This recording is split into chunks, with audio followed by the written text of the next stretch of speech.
This is certainly a matter of urgency because people in Iran are dying every day at the hands of the government of Iran.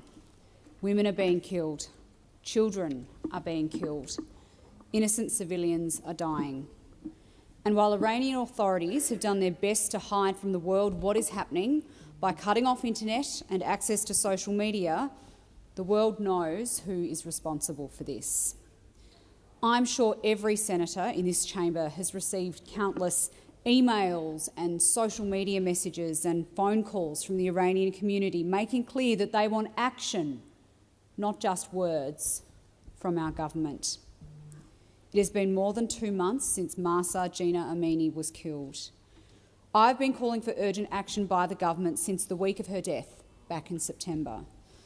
It is completely mystifying to the Iranian Australian community why our government hasn't chosen to act sooner and faster. A fortnight ago, when the opposition asked the Prime Minister why Australia was yet to apply the same targeted sanctions that our allies have, the Prime Minister quite disgracefully chose to talk about considering the implications for businesses before acting. This is a situation where women are being beaten in the streets by their government for not covering their hair. Children are being shot and killed by the military. It is not a time to be sitting around mulling over business dealings with Iran. It is time to act. Other countries have acted and have applied multiple rounds of sanctions to Iran. This government likes to talk about acting in concert with our partners and the international community, but that is precisely the opposite of what they've done when it comes to sanctioning individuals responsible for killing women and children in Iran. 6 days ago, Canada announced its 5th round of sanctions in response to the recent violence and human rights abuses. In that same time, our government has announced 0 sanctions. The US has announced multiple rounds of sanctions directly in response to the current violence. So has the UK. Australia, none.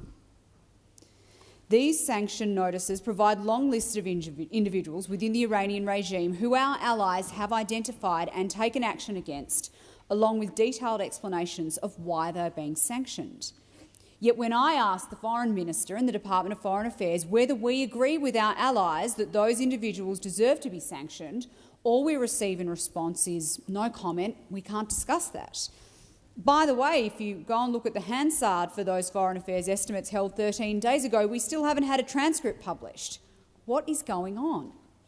Not only can the community not get answers from the government, they can't even access a record of official proceedings of the Parliament from 2 weeks ago.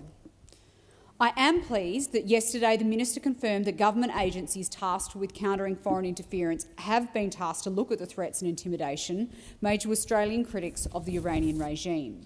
This is an incredibly serious matter, one that I raised in estimates myself and have subsequently raised with our E-Safety Commissioner in written correspondence.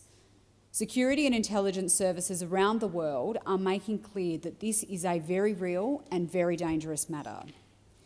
MI5 has confirmed that Iran's intelligence services have made at least 10 attempts to kidnap or even kill British nationals or people based in the United Kingdom regarded by Tehran as a threat. And meanwhile, as if what they're doing to their own civilians isn't bad enough, we know that Iran is arming Russia with drones to kill Ukrainian civilians. Once again, our allies have sanctioned Iranian authorities over this, but Australia, according to the Minister's answer to my questions earlier this week, has not. It is not good enough for Australia to be lagging behind our allies in responding to this human rights crisis with targeted sanctions. Iran is growing bolder every day in their violence and their threats to international peace and security. It is time for Australia to play our part in holding them to account.